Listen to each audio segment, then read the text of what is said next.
प्यारे बच्चों, इस वीडियो में हम कृतिका भाग 1 क्लास 9th की पुस्तक से पाठ इस जल प्रलय में की व्याख्या पढ़ेंगे। बच्चों, इस जल प्रलय में एक रिपोर्टाज है। रिपोर्टाज का मतलब होता है किसी भी घटना का आंखों देखा हाल प्रस्तुत करना। ये हिंदी की एक विधा है। तो लेखक ने बाढ़ का जो है वो आंखों देखा वर्णन प्रस्तुत किया है। जो जब ये पाठ आप पढ़ते हैं तो आपको लगता है कि हाँ, सचमुच ही हमारे आंखों के सामने बाढ़ आ गई है। तो चलिए पाठ की व्याख्या शुरू करते हैं। और पाठ की समरी और क्वेश्चन आंसर्स का वीडियो मैंने सेपरेट दिया हुआ है, उसको आप जरूर देखिएगा, क्योंकि समरी जब आप समझते हैं तो पूरा चैप्टर आपको ऑटोमेटिकली समझ में आ जाता है। आइए इस पाठ की व्याख्या शुरू करते हैं। तो पहले मैं पैराग्राफ वाइज रीड करूंगी, देन उसकी व्याख्या बताऊंगी। मेरा गांव ऐसे इलाके में है जहां हर साल पश्चिम, पूरब और दक्षिण की कोसी, पनार, महानंदा और गंगा की बाढ़ से पीड़ित प्राणियों के समूह आकर पनाह लेते हैं।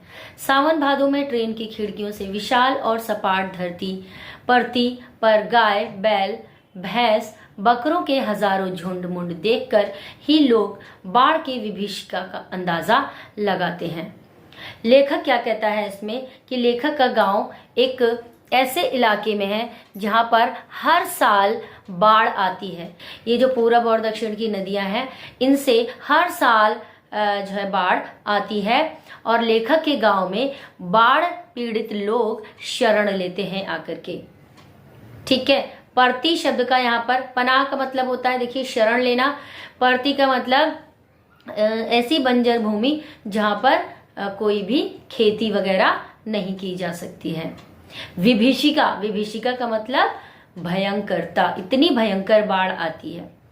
आगे लेखक कहता है, परती क्षेत्र में जन्म लेने के कारण अपने गांव के अधिकांश लोगों की तरह मैं भी तैरना नहीं जानता। लेखक को यानी कि तैरना नहीं आता है, किंतु 10 वर्ष की उम्र से पिछले साल तक बॉय स्काउट, स्वयंसेवक, राजनीतिक कार्यकर्ता अथवा रिलीफ वर्कर की हैसियत से बाढ़ पीड़ित क्षेत्रों में काम करता रहा हूँ। और लिखने की बात हाई स्कूल में बाढ़ पर लेख लिखकर प्रथम पुरस्कार पाने से लेकर धर्म युग में कथा दशक के अंतर्गत बाढ़ की पूरी कहानी को नए पाठ के साथ प्रस्तुत कर चुका हूँ।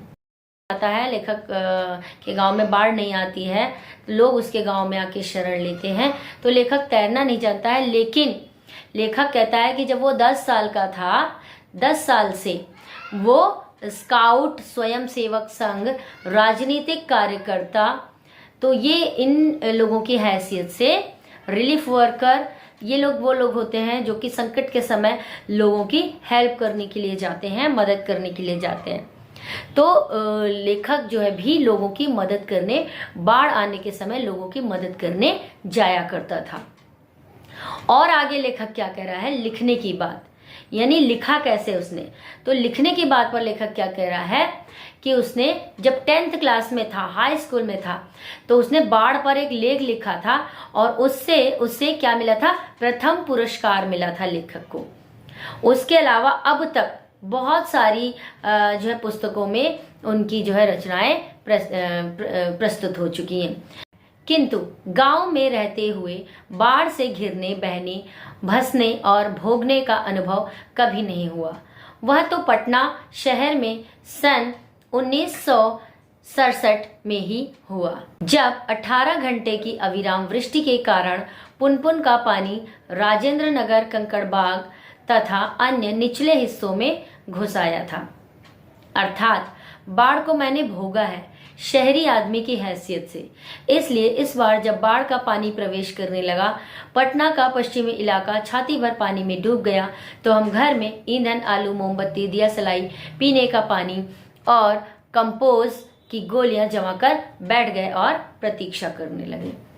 लेखक कह रहा है कि उसने बहुत सारे रिपोर्टाज लिखे, लेकिन उसका अनुभव कभी उसने इतनी जो भयंकरता है बाढ़ की, उसका अनुभव उसने नहीं किया। लेखक कह रहा है कि पटना शहर में जब 1967 में जब मेरे सामने, मेरी आंखों के सामने ही बाढ़ आई, तब मुझे उसकी भयंकरता का एहसास हुआ। 18 घंटे लगातार बारिश हुई और पानी जो है वो भर गया। पुनपुन नदी का पानी, जो पटना के इलाके हैं, राजेंद्र नगर, कंकड़बाग, तो इन सारे इलाकों में निचले हिस्से हैं, वहां पर पानी भर गया। तब लेखक ने क्या किया, सारा जरूरी सामान जो है वो इकट्ठा करना शुरू किया और सुरक्षित स्थानों पर जाने की प्रतीक्षा करने लगे। सुबह सुना राजभवन और मुख्यमंत्री निवास प्लावित हो रहा है। प्लावित हो रहा है मतलब कि जल में डूब रहा है, जिस पर बाढ़ का पानी चढ़ाया हो और डूबने की स्थिति हो। दोपहर में सूचना मिली, गोलघर जल से घिर गया है। यूं सूचना बांग्ला में इस वाक्य से मिली थी, जानो गोलघर डूबेगे छे। बांग्ला भाषा में उसको सूचना मिली थी। और 5 बजे जब कॉफी हाउस जाने के लिए तथा शहर का हाल मालूम करने के लिए निकला तो रिक्शे वाले ने हंसकर कहा, अब कहाँ जाइएगा, कॉफी हाउस में तो अबले पानी आ गया होगा। अबले का मतलब अब तक पानी आ गया होगा। चलो पानी कैसे घुस गया है वही देखना है, लेखक कहता है रिक्शे वाले से। कहकर हम रिक्शा पर बैठ गए।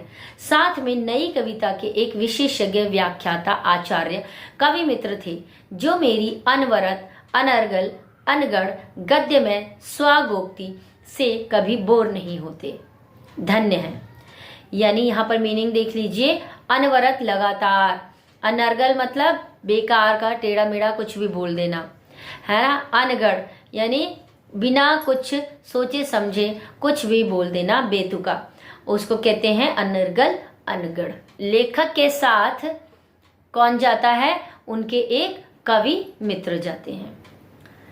आगे की पंक्ति, motor, scooter, tractor, motorcycle, truck, टमटम, साइकिल, रिक्शा पर और पैदल लोग पानी देखने जा रहे हैं। जो लोग पानी देखकर लौट रहे हैं, देखने वालों की आंखों में, जुबान पर एक ही जिज्ञासा, पानी कहाँ तक आ गया है। देखकर लौटते हुए लोगों की बातचीत, फ्रेजर रोड पर आ गया क्या, पार कर गया, Shri Krishnapuri, Pataliputra colony, boring road, industrial area का कहीं पता नहीं। अब भट्टारजी रोड पर पानी आ गया होगा, छाती भर पानी है।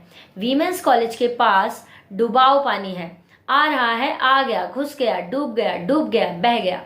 यानी रास्ते में जब लेखक रिक्शे से जा रहा होता है तो लोग उससे पूछते हैं, क्या पानी कहाँ तक आया भाई, बताओ कहाँ तक पानी आया।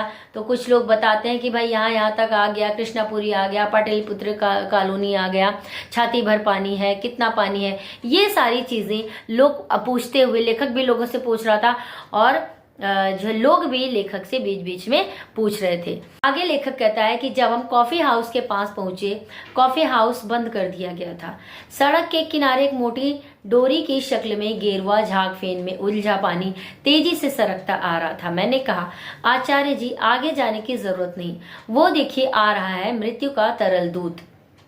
मृत्यु का तरल दूत क्यों कहा गया है, क्योंकि बाढ़ की विभीषिका यानी भयंकरता इतनी तेज थी कि उसने बहुत सारे लोगों को घर से बेघर कर दिया।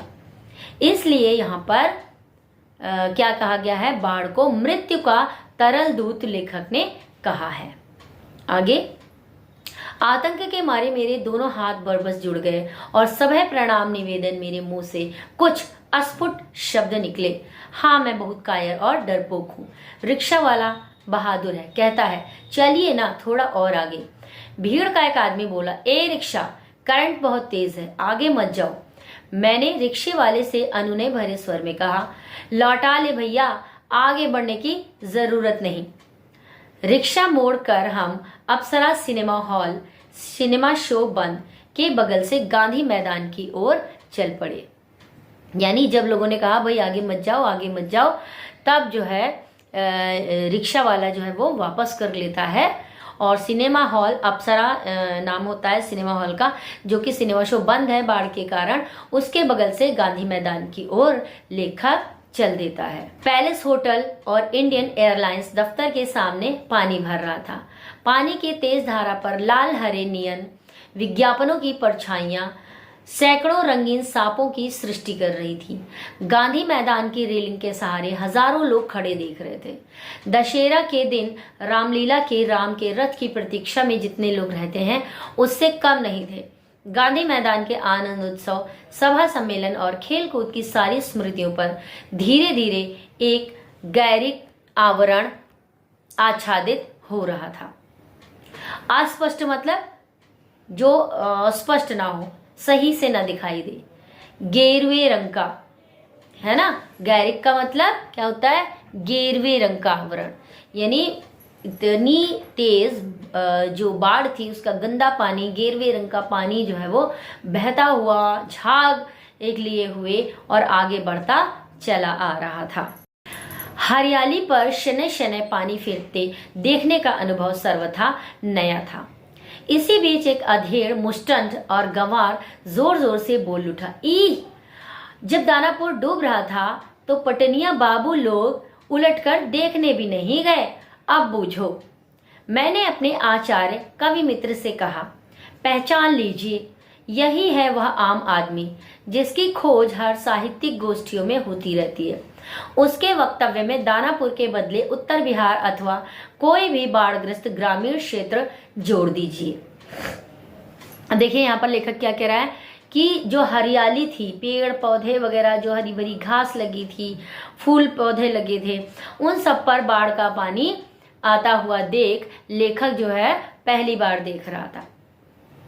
इसी बीच लेखक को किसी ने बोला, एक अधेड़ व्यक्ति था 40-45 की एज का, उसने क्या बोला लेखक को देख करके कि भाई जब दानापुर डूब रहा था तो पटनिया बाबू लोग, पटनिया मतलब पटना के बाबू लोग देखने भी नहीं गए, और अब देखो जब इनके वहां बाढ़ आई है तो कैसे ये लोग जो है बाढ़ को देखने के लिए चल पड़े हैं। आगे देखते हैं। शाम के 7:30 बज चुके और आकाशवाणी के पटना केंद्र से स्थानीय समाचार प्रसारित हो रहा था। पान की दुकानों के सामने खड़े लोग चुपचाप उत्कर्ण होकर सुन रहे थे। उत्कर्ण मतलब बिल्कुल कान लगा करके वो चीजें जो है जो आकाशवाणी में प्रसारित हो रही थी उनको सुन रहे थे। पानी हमारे स्टूडियो की सीढ़ियों तक पहुंच चुका है और किसी भी क्षण स्टूडियो में प्रवेश कर सकता है। समाचार दिल दहलाने वाला था। कलेजा धड़क उठा। मित्र के चेहरे पर भी आतंक की कई रेखाएं उभरी, किंतु हम तुरंत ही सहज हो गए, यानी चेहरे पर चेष्टा करके सहजता ले आए, क्योंकि हमारे चारों ओर कहीं कोई परेशान नजर नहीं आ रहा था। पानी देखकर लौटते हुए लोग आम दिनों की तरह हंस बोल रहे थे, बल्कि आज तनिक अधिक ही उत्साहित थे। हाँ, दुकानों में थोड़ी हड़बड़ी थी। नीचे के सामान ऊपर किए जा रहे थे। रिक्शा, टमटम, ट्रक और टेम्पो पर सामान लादे जा रहे थे। खरीद बिक्री बंद हो चुकी थी। पान वालों की बिक्री अचानक बढ़ गई थी। आसन्न संकट से कोई प्राणी आतंकित नहीं दिख रहा। तो देखिए इस पैराग्राफ को कैसे समझेंगे कि जब आकाशवाणी से सूचना आई कि भाई अब आकाशवाणी तक पानी आने वाला है, किसी भी समय पानी आ सकता है, तो लेखक जो है परेशान होने लगा। लेकिन जब देखा आसपास कोई नहीं परेशान हो रहा है, सारे मजे से अपना टहल रहे हैं, जो काम करना कर रहे हैं, तो उन सबको देखकर लेखक भी सहज हो गया, यानी परेशानी का भाव हटा लिया उसने अपने से। तो लोग देखा कि लोग मतलब जैसे रोजमर्रा की तरह हंसते बोलते हैं, उसी तरीके से वो लोग व्यवहार कर रहे थे। थोड़ा बहुत परिवर्तन लेखक को दिखाई दिया कि नीचे जो सामान रखा था लोग उसको ऊपर शिफ्ट कर रहे थे, ताकि अगर बाढ़ का पानी आ जाए तो कम से कम सामान उनका सुरक्षित रखे। दुकानदार जो लोग थे वो अपना सामान भर भर करके एक सुरक्षित स्थानों पर ले जा। इतनी चीज देखने को मिली। बाकी लेखक को कुछ भी ऐसा नहीं लगा कि लोग जो है वो परेशान हो रहे हैं। हाँ, लेखक ने ये जरूर देखा कि पान की दुकानों पर भीड़ इकट्ठा हो रही है और लोग भीड़ इकट्ठा करके गपशप कर रहे हैं। पान वाले के आदमकद आईने में उतने लोगों के बीच हमारी ही सूरतें मुहर्रमी नजर आ रही थी, है ना। मुझे लगा अब हम यहाँ थोड़ी देर भी ठहरेंगे तो वहां खड़े लोग किसी भी क्षण ठठाकर हम पर हंस सकते थे। जरा इन बुज़दिलों का हुलिया तो देखो, क्योंकि वहां ऐसी ही बातें चारों ओर उछाली जा रही थी। एक बार डूब ही जाए, मतलब लोग मजे ले लेकर कह रहे थे कि एक बार डूब ही जाए तो देखें भाई कैसे डूबता है। ये सारी बातें वहां पर हो रही थी। किसी के चेहरे पर कोई उदासीनता या परेशानी के भाव देखने को नहीं मिले थे, क्योंकि सिर्फ लेखक और उसके दोस्त के चेहरे पर परेशानी के भाव दिख रहे थे। इसलिए लेखक ने सोचा चलो भैया यहाँ से चले ही जाए। धनुषकोटि की तरह पटना लापता ना हो जाए कहीं, सब पाप धुल जाएगा। चलो गोल घर के मुंडे पर ताश की गड्डी लेकर बैठ जाए। बिस्कोमान बिल्डिंग की छत पर क्यों नहीं भाई, यही माकूल मौका है। इनकम टैक्स वालों को इसी मौके पर काले कारोबारियों पर के घर पर छापा मारना चाहिए। आसामी बामाल। तो लेखक क्या कह रहा है कि भाई लोग वहां पर क्या कह रहे हैं, धनुषकोटि की तरह। धनुषकोटि एक जगह है साउथ में, तो वो एक बार इतना वहां पे पानी आया था कि धनुषकोटि जो है वो डूब गया था। तो इसी तरीके से लेखक लोग वहां पर सोच रहे हैं कि कहीं धनुषकोटि भी डूब ना जाए, और लोग मजे कर रहे थे कि डूब ही जाए, एक बार देख ही ले भाई कैसे बाढ़ आती है ना। लोग कहीं ये भी सोच रहे थे कि भाई चलो छत पर चले जाएं, कहीं सहारा ले लें। ये चीजें भी कुछ लोग वहां पर बैठे सोच रहे थे। राजेंद्र नगर चौराहे पर मैगजीन कॉर्नर की आखिरी सीढ़ियों पर पत्र पत्रिकाएं पूर्ववत बिछी हुई थी। सोचा एक सप्ताह की खुराक एक साथ ही ले लूं। एक सप्ताह की खुराक एक साथ ही ले लूं, इसका मतलब लेखक ने सोचा भाई कापी किताबों की दुकानें खुली हैं, चलो एक साथ ही जितनी किताबें खरीद पाए खरीद ले, क्योंकि क्या पता कल दुकान बंद हो जाए बाढ़ के कारण। इसलिए क्या क्या ले लूं, हिटली चीज या एक ही सप्ताह में फ्रेंच जर्मन सिखा देने वाली किताबें, अथवा योग सिखा देने वाली कोई सचित्र किताब। मतलब लेखक को समझ नहीं आ रहा था कि वो एक दिन में कौन कौन सी किताबें खरीद ले।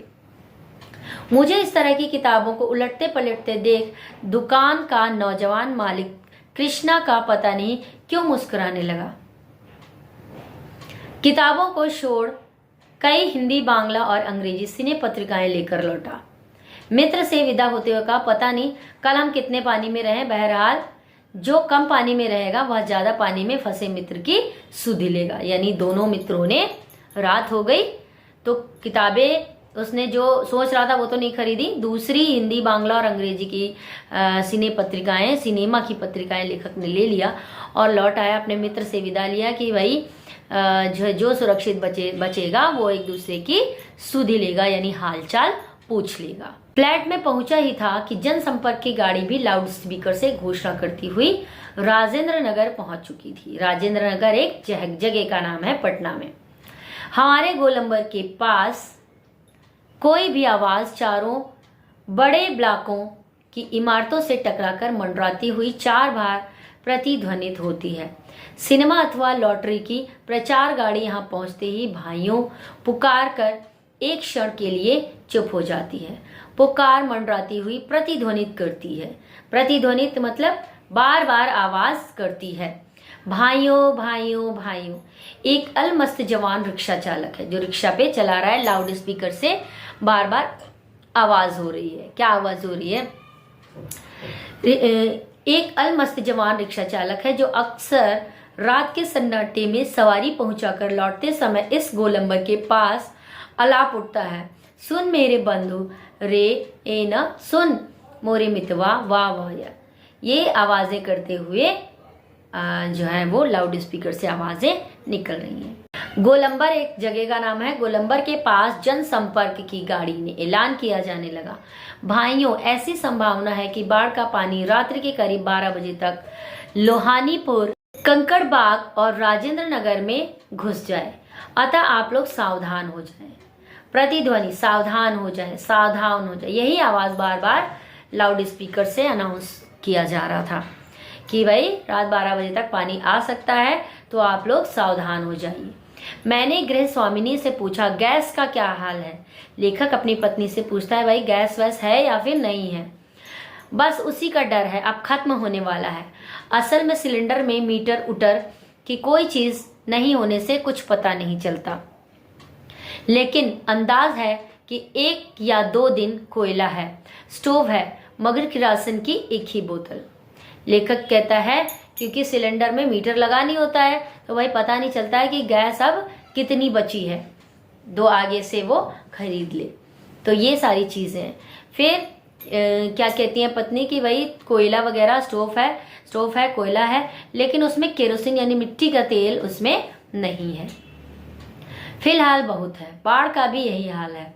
मीटर उटर की तरह कोई चीज नहीं होने से नहीं पता चलता कि कब आ धमके। मैंने कहा, लेखक ने क्या कहता है कि भाई मीटर का भी, बाढ़ का भी तो यही हाल है।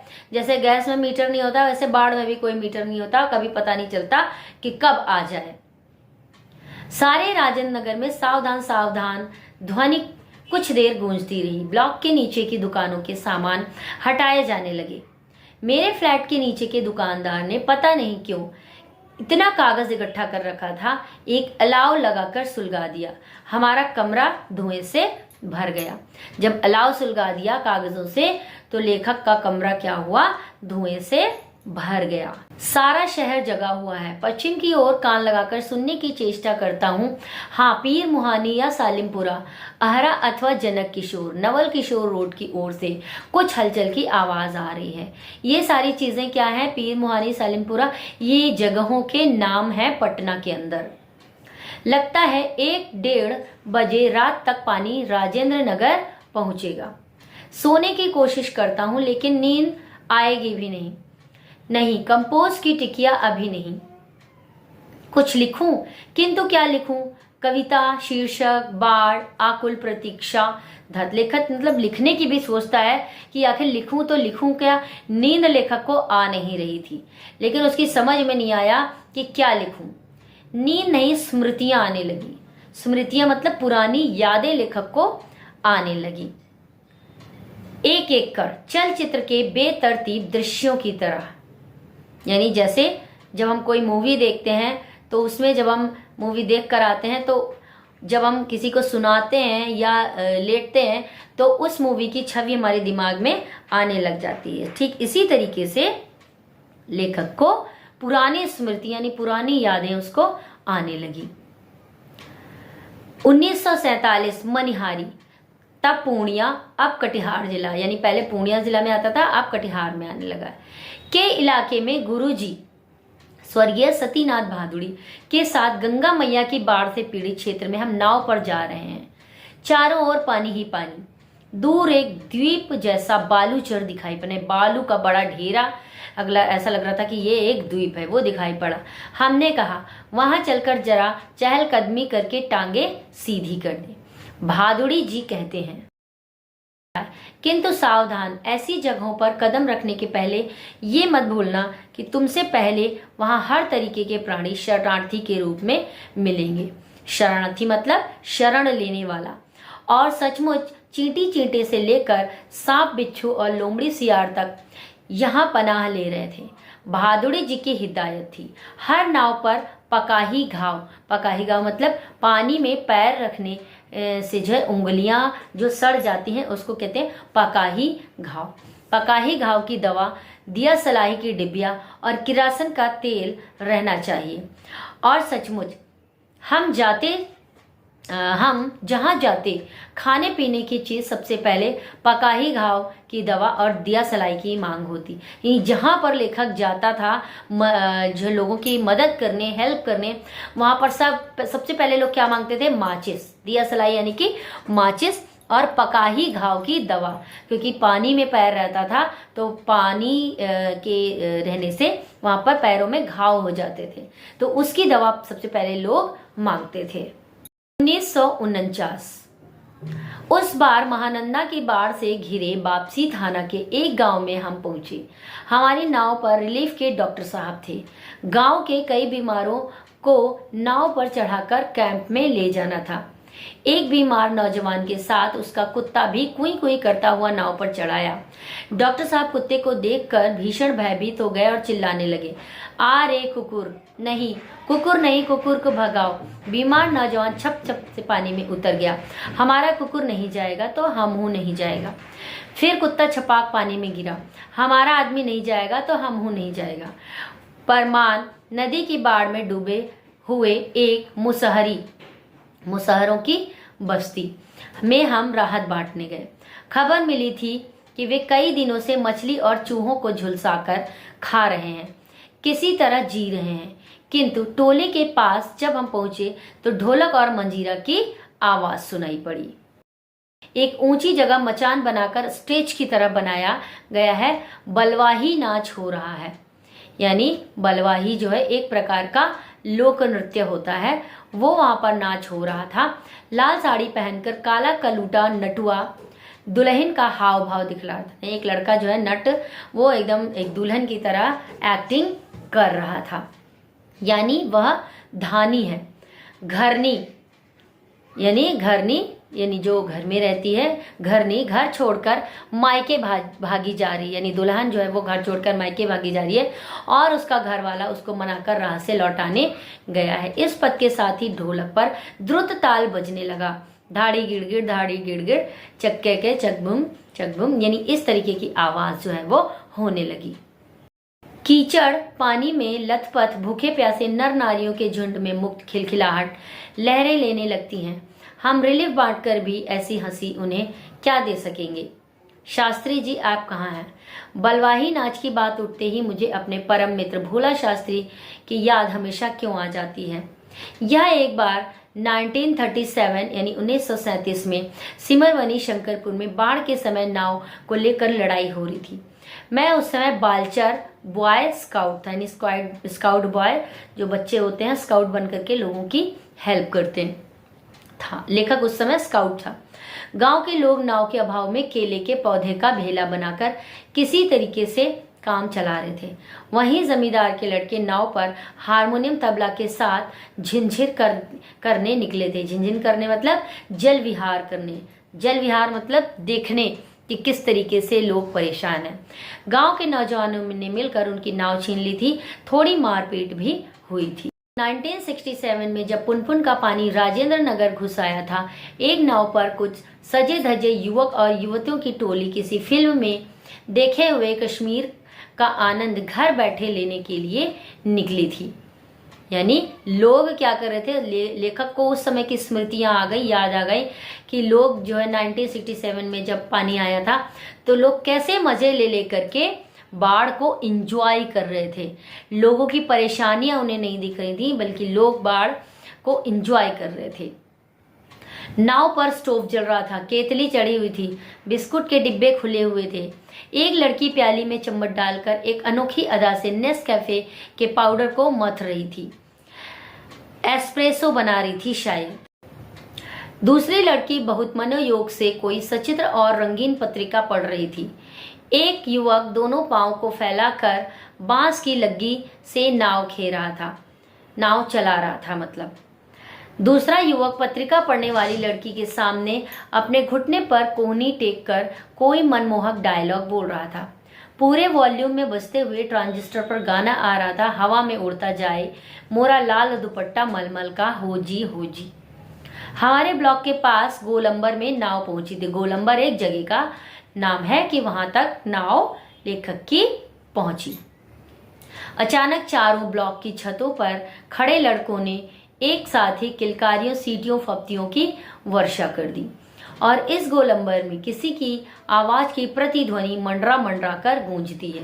प्रतिध्वनि मतलब जब आवाज इकोइंग होती है, गूंजती है बार बार, उसको प्रतिध्वनि कहते हैं। सब मिलाकर स्वयं ही जो ध्वनि का संयोजन हुआ उसे बड़े से बड़ी गुणी संगीत निर्देशक बहुत कोशिश के बावजूद भी नहीं कर पाते।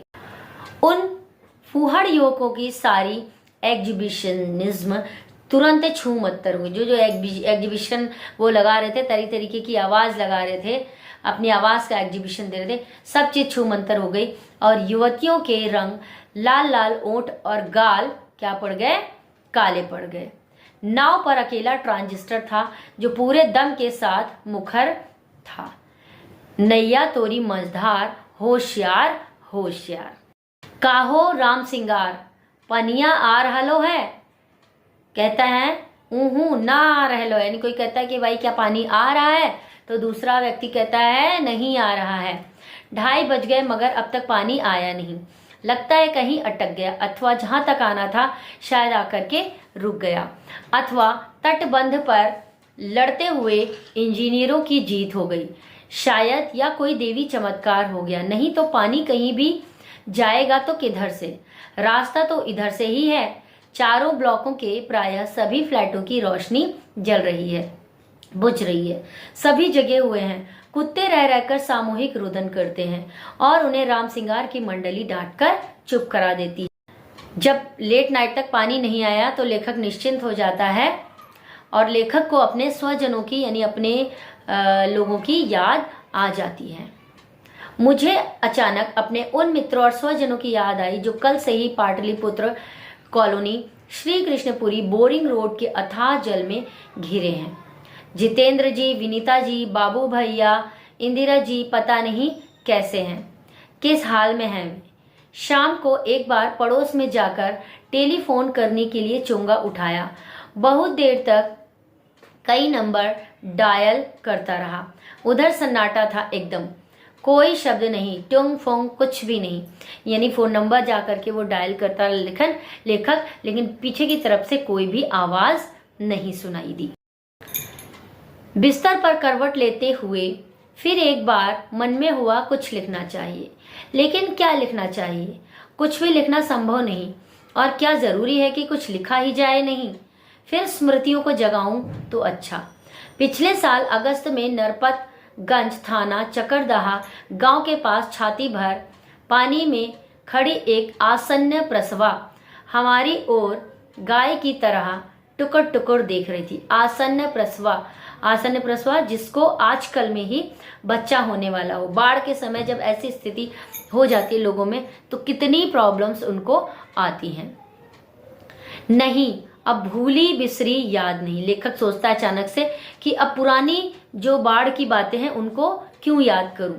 बेहतर है आंख मूंद कर सफेद घोड़े के झुंड देखने की चेष्टा करूं। उजले उजले सफेद भेड़ सफेद भेड़ों के झुंड। किंतु यानी लेखक सोचता है कि पुरानी जो बाढ़ की बातें हैं उनको क्यों याद करना, और अब सोने की चेष्टा करता है। उजले भेड़ अचानक काले हो गए। बार बार आंखें खोलता हूँ, मूंदता हूँ, काले को उजला करना चाहता हूँ। भेड़ों के झुंड भूरे हो जाते हैं। उजले भेड़, काले भूरे किंतु उजले उजले गेरुए रंग के भेड़। यानी लेखक यहाँ पर लेखक कहना चाह रहा है कि उसे नींद आने की वो ट्राई कर रहा है, कोशिश कर रहा है, लेकिन लेखक को नींद नहीं आ रही है। ओई देखो ऐसे गेछे जल, झकझोर मारकर मुझे जगाया गया। यानी जैसे उसको हल्की निद्रा आई, हल्का बार बार सोने की कोशिश कर रहा था, जैसे ही उसको हल्की निद्रा आई लोगों ने क्या किया, उसे जगा दिया। घड़ी देखी, ठीक 5:30 बज रहे थे, सवेरा हो चुका था। आ रहलो है पनिया, पानी आ गए हो राम सिंगार, हो मोहन, रामचन्नर, अरे अरे।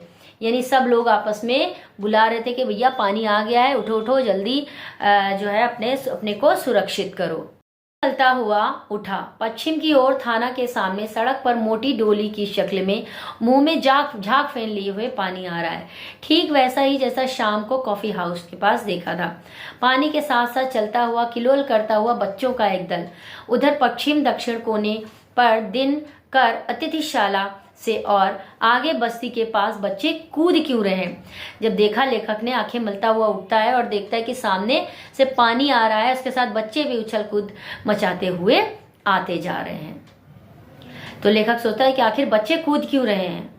नहीं, बच्चे नहीं, पानी है, वहां मोड़ है, थोड़ा अवरोध है, इसलिए पानी उछाल रहा है। पश्चिम उत्तर की ओर ब्लॉक नंबर 1 के पास पुलिस चौकी पिछवाड़े में पानी का पहला रेला आया। ब्लॉक नंबर 4 के नीचे सेठ की दुकान की बाएं बाजू में लहरें नाचने लगी। अब मैं दौड़कर छत पर चला गया। चारों ओर शोर कोलाहल कर रहा, चीख पुकार और पानी का सामने फुटपाथ को पार कर अब पानी हमारे पिछवाड़े में सशक्त बहने लगा है।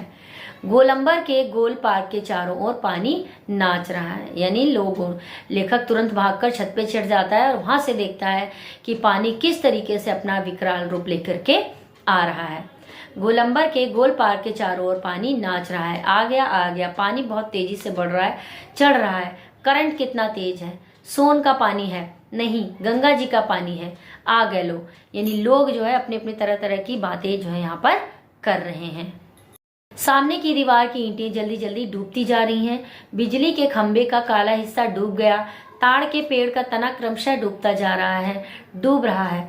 अभी यदि मेरे पास मूवी कैमरा होता, अगर एक टेप रिकॉर्ड होता, बाढ़ तो बचपन से ही देखता आया हूँ, किंतु पानी का इस तरीके से आना कभी नहीं देखा। अच्छा हुआ जो रात में नहीं आया, नहीं तो भय के मारे न जाने मेरा क्या हाल होता। देखते ही देखते गोल पार्क डूब गया, हरियाली लोप हो गई। अब हमारे चारों ओर पानी नाच रहा था। भूरे रंग के भेड़ों के झुंड, भेड़ दौड़ रहे हैं। भूरे पेड़, वह चाय वाले की झोपड़ी गई, चली गई। काश मेरे पास एक मूवी कैमरा होता, एक टेप रिकॉर्ड होता तो क्या होता। अच्छा है मेरे पास कुछ भी नहीं। कलम थी, वह भी चोरी चली गई। अच्छा है कुछ भी नहीं मेरे पास। तो यहाँ पर पाठ खत्म होता है। लेखक जो है धीरे धीरे अपनी आंखों के सामने छत पर खड़ा हुआ ये सारे दृश्य कि भाई अब किसी की झोपड़ी डूब रही है, किसी की दुकान डूब रही है, जो सामने हरियाली दिख रही थी, पेड़ पौधे दिख रहे थे, वो सारे पानी में डूबते हुए लेखक देख रहा होता है। आशा है आपको चैप्टर समझ में आ गया होगा। मिलते हैं एक नए वीडियो के साथ।